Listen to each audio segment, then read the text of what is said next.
or two. For now, it's time for the lightning talks. For those of you who have never seen them before, lightning talks always finish in time. If we have 5 seconds to go, I will raise one hand. I will be sitting there, and you start clapping with 2 fingers. You can practice. Right? And then when I raise 2 hands, you use both hands to clap, and then the talk is finished, and we start with the next speaker. Thank you. All right, so Floor, you're first. Have fun. I have a microphone. They gave me a microphone, I don't know why. All right.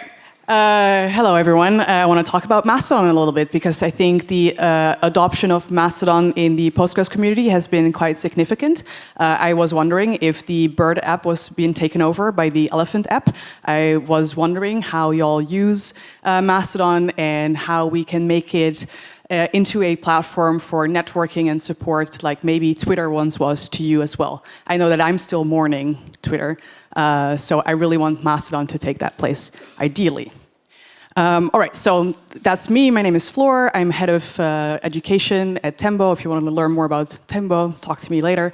And I was lucky enough to get the help of Andy Piper, who is the developer relations lead at Mastodon, so safe to say that he knows what he's talking about when it comes to Mastodon and the Fediverse. All right, so real nice. I asked a lot of people in the community to tell me about their Mastodon use and maybe what's keeping them from using Mastodon even more.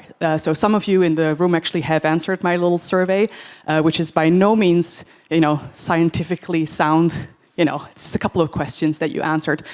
If you feel like talking to me about your use of Mastodon, I would love to talk to you. So please hit me up as well, and we'll figure it out.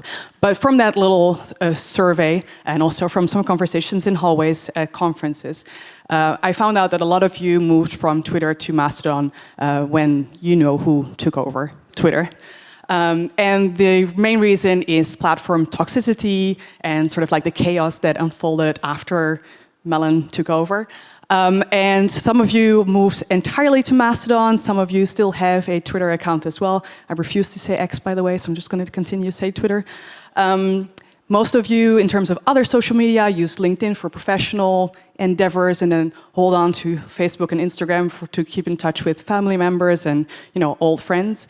You use Mastodon mostly to keep a pulse on what's happening in the tech community in general. You use Mastodon specifically also for the Postgres community and figure out what's happening in Postgres. Most of you are on Mastodon or Mastodon.online or Mastodon.social or Hachyderm. You lurk daily, but you post a lot less. You post a lot less than you used to on other social media as well. And reasons for that is that you feel like there's not enough engagement on the platform. Maybe that's perceived engagement, but we'll come to that. You feel like it's not serious enough, like very few organizations, companies are on Mastodon, so you feel like maybe it's not quite there yet. And there is a lack of an organized topic stream. That's also what you mentioned, why you're not as active on the platform. So, Postgres community is not known as one to switch tools or approaches. We're still stuck with mailing lists and big hairy releases, for better or worse, but that makes sort of that makes people picking up Mastodon so quickly quite remarkable. Discoverability is definitely an issue that you cite, and there's actually some solutions. So you can actually use hashtags on Mastodon. A lot of people still don't know that, but it's actually really, really helpful to find some topics that you're interested in. You can create lists, much like on Twitter, only you need to follow the people, and that's maybe like a little bit of a burden or like a boundary to access. You can actually follow people on threads from Mastodon. Don't know if you know that. Only if they have Fediverse sharing on, and only when you're not living in the EU, so maybe not as applicable to this audience. You can follow people on Blue Sky, did you know that? But only if they have BridgieFed turned on, and they can see your replies and reactions as well. They cannot reply to you, though, not yet. Maybe that's coming as well. Also, fun fact, some Mastodon admins are actually Postgres users. So I'll share a link in the resources slide where a Mastodon server admin actually used pgrepack to delete some dead rows and create some space on their server. So that's pretty cool. All right, in terms of tools, there's really cool tools out there, so you don't need to go to the website or the web app. For apps for mobile, you can use on iOS, you can use Ivory or Ice Cubes. On Android, you can use Tusky. You can use Buffer if you need to do some professional mastodoning, like I need to do as part of my job. You can actually use Buffer now, or you can use Mixpost if that's your thing, if you don't want to pay for Buffer, which is fair enough. You can create a fatty wall like we have here on the back.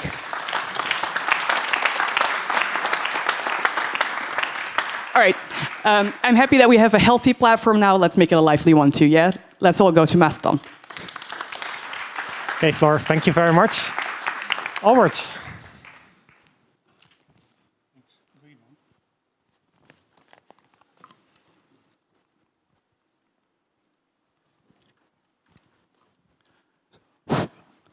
Hi, I'm Albert Offermans. I'm a GIS consultant at Alliander.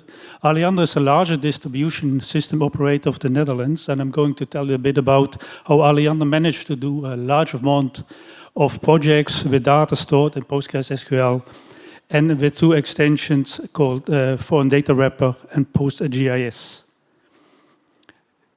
The total length of our electricity grid is equal to 2.5 times the circumference of the Earth, and the length of our gas grid is a bit more than 1 time, and 90% of our grid is below ground, underground. In the next years to come, we have to do 5 times more work as we did in the previous years, and the amount of work results in 7,000 projects a year. In preparation of the projects, we have to check for the environmental impact.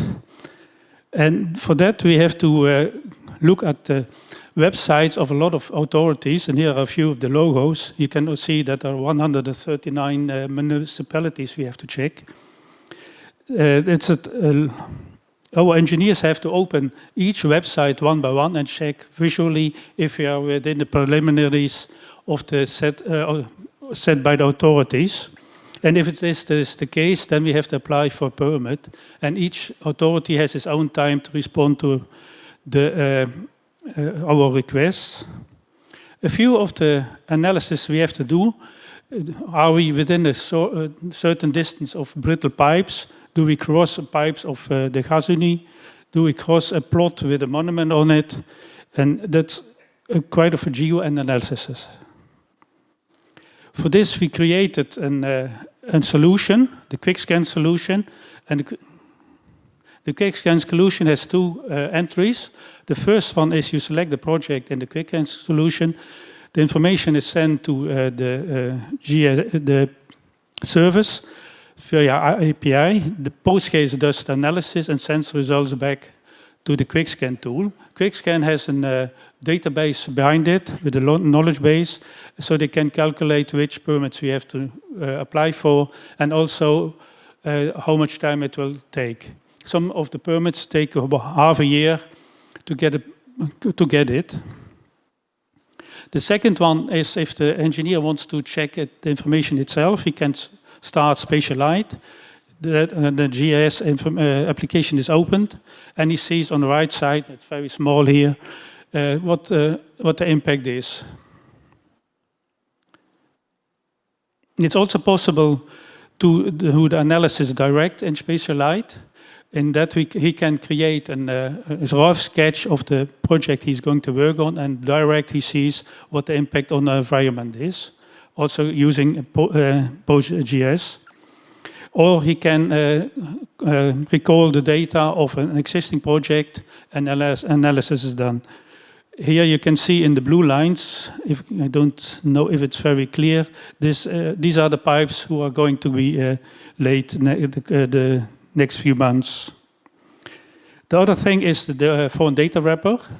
To speed up the process, we did download the information from publicly available sources, processed it by hand, and put it in our Postgres database. And now we have a data as a service subscription of SpatiaLite. They do the pre-processing, the gathering of the data.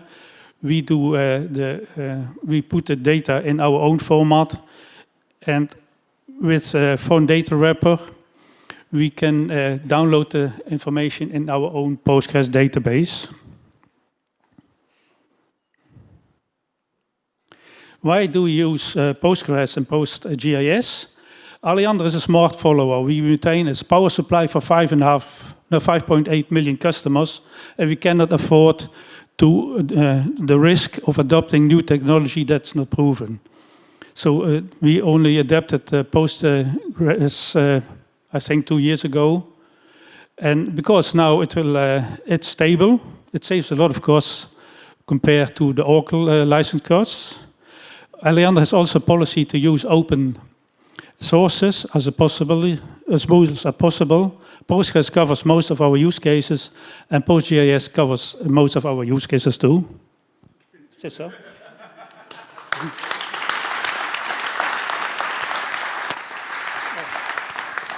Okay, perfect timing.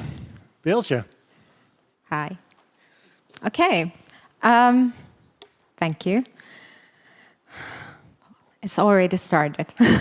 Today I'm going to talk about the conferences that we have been doing for the last 2 years, Diva Dive into AI conference, and how we pioneered the inclusivity at the conference.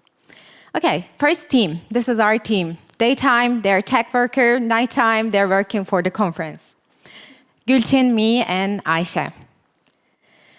Okay, I said it. We have this conference for the last 2 years. We started with 10 talks, 6 workshops, and this year it was 19 talks, 5 workshops. And attendees, it was more than 50, I think, last year, and this year it was more than 600 people have attended. What about the women speakers, right? How many women speakers we have in PG Day Lowlands? I don't know. But the first year, we had 9 speakers, and 7 of them were women. And this year, we had 26 speakers, and 20 were women. I'm going to get how we did it. And what is the secret? First thing first, it's 3 women is organizing. It's the diversity at the beginning, I think. People don't afraid. Also, we reached out to the people in underrepresented communities. It's not only women, I'm talking about for people with disabilities as well. And we try to give some small gifts to make people talk because people are shy to talk about, to ask questions. And the accessibility aspect. We chose a venue that's great for kids, that's great for families. So, it was the first thing that we have did. And we made sure that our website is accessible. We had some consultation from a company called Be Inclusive. They released an extension, a website extension for us, and we used that website extension so that we made sure that everything is accessible for every single person. Then, we had so few money, but we hired 2 sign language translators. And 2 sign language translators made sure that people with disabilities can listen, can learn as well, can attend to the conference with no disability for them. And we focused on, even while sharing social media campaigns, social media posts, we made sure that we're writing alt text because it is changing a lot for them. So we try to give some small support for the travel and accommodation to the students. Also, it was free. Free admission means financial accessibility as well. And we made sure for the assistance for disabled speakers and attendees too. And the inclusivity part. Okay, last year as well, we did this. We agreed on with ICT teachers, and ICT teachers gave hands-on workshops for the kids for AI workshops. And then we made sure that for the food, we're providing vegan, vegetarian, gluten-free options for food for the people. And then for the parents, right? I don't see kids in here, but we invited them, and we provide and made an agreement with Oyun Istanbul. In Istanbul, Oyun Istanbul played with them, played with the kids, while parents have the fun in the talks and workshops. Then, of course, like PG Day Lowlands, we also record and live stream the event as well. And we're looking for sponsors for the next year. We already have started working, so please feel free to reach me out, or you already know, I think, Gülçin as well. Thank you. Also, Gülçin have released what we did different in GitHub as well, so you can check the GitHub too. Thanks.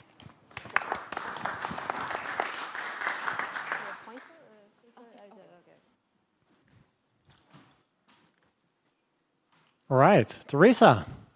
Yes.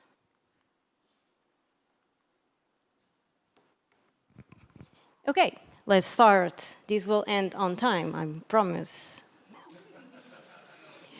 So sooner or later, every one of you will be at one of the ends of this question. Why is my database so slow?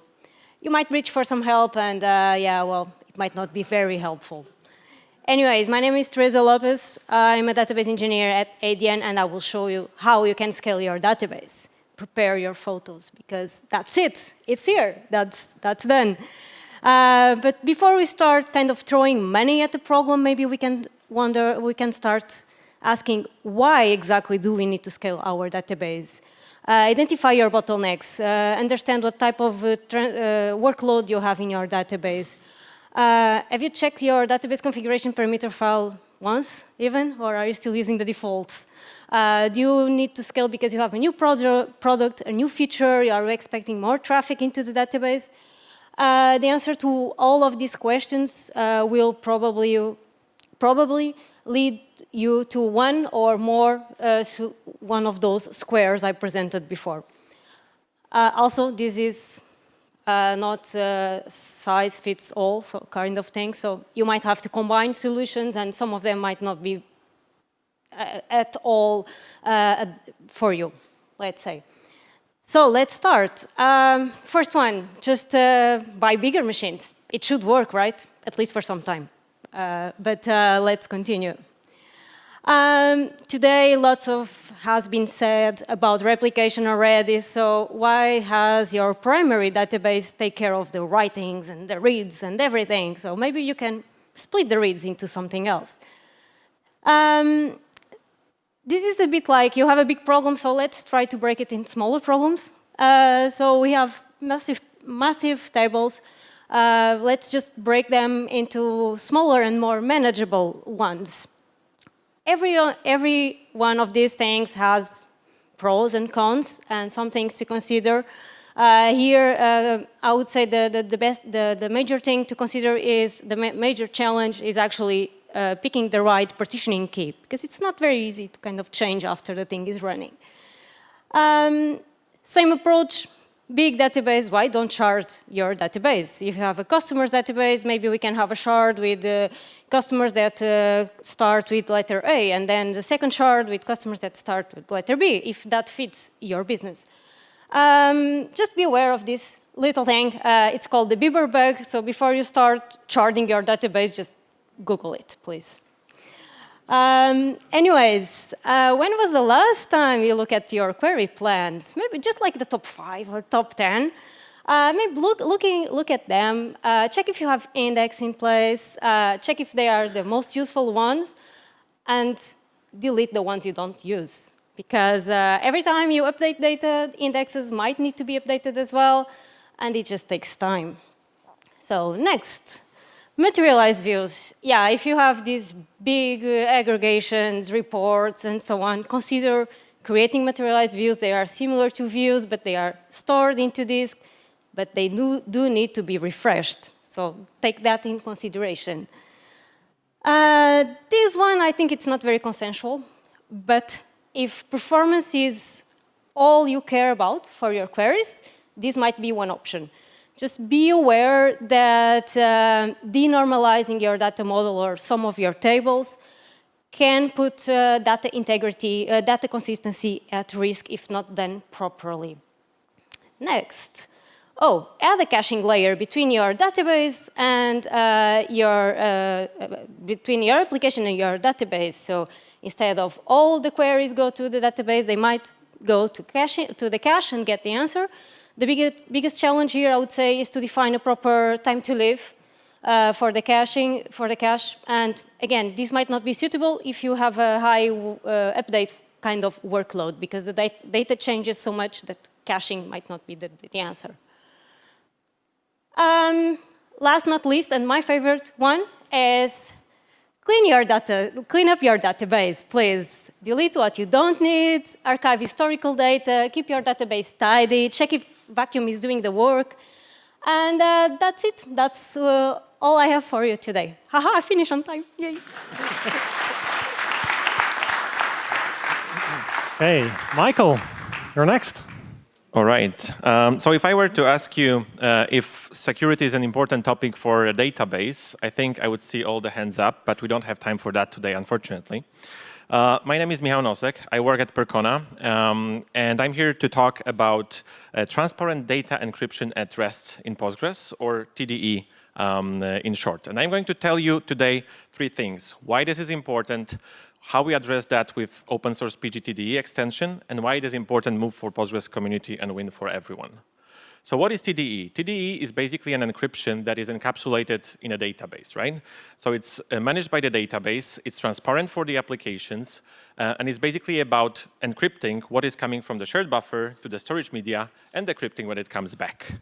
It is also including key management, and it's very important not to mistake that with storage encryption itself. So the encryption comes from the need for encryption often comes from smart technologists who actually know that it's not a good idea to have unencrypted sensitive data stored anywhere. But industry actually doesn't rely that much on the common sense anymore. But there are some well-defined standards that require from you to have encryption. And you would say, but hey, Postgres already have different methods to encrypt your data, or you can simply encrypt your storage, right? So why encrypting your storage is actually not enough, or maybe it's not favorable in all cases. So there are 2 groups of reasons why TDE, well, is in some cases better than just storage encryption. Some are technical and some are non-technical, as you can imagine. And when it comes to technical reasons, first you can choose what to encrypt and with what keys. So for example, separate databases with different keys. Not sure if you knew, but one of the most common exposure vectors for the databases is public S3 buckets with physical backups stored there. And actually TDE would save you from that to some extent at least. It is also independent from storage, so it's in the control of the database teams, and it adds defense in depth, which basically means more layers of security. The more you have, the better. From the non-technical perspective, compliance, this defines in a pretty generic way how encryption is needed, but then you have compliance teams in your organizations or your customers' organizations that interpret that. And believe me, they often want to have TDE as a preference or even as a requirement. And I also talked about data breach consequences. But if you don't believe me, our founder, Peter Zaitsev, did some survey on Twitter or X some time ago, and majority said that it would be nice to have TDE in Postgres, or you can open dbengines.com and see which databases don't have TDE out of the most popular. TDE is not a new topic in Postgres. There was some patch in 2016. It never made it to the core. But the market demand is actually clear, because you would see so many proprietary implementations of TDE forcing some organizations to actually not go with open source Postgres, but with the proprietary versions of it. So I would like to introduce you to PGTDE. This is an extension, not the core modification, and it basically introduced encrypted access method. It's coming with MIT license. It's developed by Percona, and currently it's in beta. You can check GitHub with this QR code. So what does it encrypt? User data tables, including toast tables, write-ahead log, temporary tables, and indexes. But there is a catch, because it cannot currently encrypt indexes with Postgres community. And the reason is that we basically need a patch in Postgres storage API. So we have 2 builds of PGTDE for the time being. One that is working with Postgres community, and another that is working with also open source Percona distribution for PostgreSQL. The difference is index encryption and some performance improvements there as well. If you want to use that, it's pretty simple. You just use TDE heap access method or TDE heap basic access method if you're using default Postgres storage API. And it has a couple of other interesting features that are important typically for large organizations as well, which is multi-tenancy with separate keys per database, table-level granularity, key rotation, and key management solutions integration. So I would like to leave you to leave this lightning talk with 3 things. TDE is important encryption method in addition to other methods. There is PGTDE extension available out there. It's open source. You can try it. And it's a win for Postgres community if this is implemented, because basically that will allow more workloads and more serious workloads to be migrated to open source Postgres as well. Last but not least, go ahead and check it, give it a try, stay active, share feedback, and contribute. Thanks. Okay, thank you very much. Last but not least, Evan. All right. Hello, everyone. My name is Evan Stanton, and today I speak for the brain. You know, at times the brain may seem a bit about self-serving. You know, it's the only organ that named itself, and while I was at it, self-proclaimed as the most important. But while offering credit where credit is due, there's plenty that we can do to help this executive operator perform well. And so similar to the story of the Lorax by Dr. Seuss, I believe that there is a valuable resource that is being mistreated. And today I want to share with you all why that matters. So who am I, and why is it worth listening to me? To start off, I spent about 8 years in academia as a neuroscience researcher, where I contributed to publications in the fields of cancer, behavior, and brain waste clearance. As I became more involved in projects, I fell in love with data and data management and transitioned into industry, where I now work with Tembo. Having made such a jump, I'm eager at the opportunity to share with you all some of the learnings that I took away in the hopes to make the Postgres community the healthiest community. And so with my remaining time, I'll speak about one of the most important things that we can do, sleep. So I can imagine that the majority of us would agree that a good night's rest is healthy, but at the same time, I would also imagine that the underlying biological mechanisms behind it are a little bit less well understood. For example, did you know that every time when we sleep, the brain rinses itself of the naturally occurring metabolic byproducts? This also happens during the day, mind you, but it's much more performant when we sleep at night. The brain and the spinal cord are bathed in a fluid, aptly named the cerebral spinal fluid. And what happens is that it travels alongside the arteries, goes into the brain, does its thing, and then leaves the space and is processed by the rest of the body. While I can't really go into details, this is known as the glymphatic system and has implications in aging, Alzheimer's disease, stroke, and so on. This is by no means a stagnant system, and there are plenty of things that can help or hurt it. Here's a non-exhaustive list. We mentioned sleep, but its antithesis isn't necessarily wakefulness, but rather sleep fragmentation. Exercise can be very helpful, but chronic stress is very hurtful. And studies do suggest that a very small amount of alcohol, hear me out, could be okay, but large amount short-term and even a small amount frequently is worse than baseline. And so anyways, alcohol is bad, so please afterwards don't go to your doctor and say a guy at Postgres told you it was healthy to drink. That'll get me in trouble. So that all said, I'm not here today to tell you that the way you're doing things is correct or incorrect, but to rather offer you some potentially valuable information that you may not have been aware of beforehand. And to tie it back to the beginning, explain what I meant by feeling that there's a valuable resource being mistreated. Our brains are the only ones we've got, and in today's fast-paced, high-tech society, it's easy to treat it as a second-class citizen, or even be upset at it when it doesn't act the way we'd like it to. Each company and team has its own cultures, rituals, and status quos that may very well be beneficial, but sometimes it does benefit to take a step back, to ask oneself, is it healthy, helpful, or even necessary in its current state? So take care of yourself, take care of your team, take care of your employees, And if you haven't read The Lorax by Dr. Seuss, I strongly recommend it. I've included a number of resources in the appendix of this talk. And to end with the question, what would the Lorax say? Thank you very much. Okay, Evan, thank you very much. Please stay on stage. You can put the clicker over here. Can I have the other lightning talk speakers as well here on stage? Please stay, Evan. Because giving a short talk is in no way any easier than giving a long talk.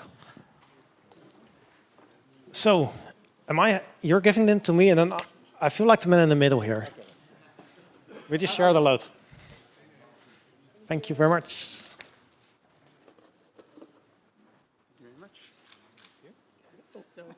There you go.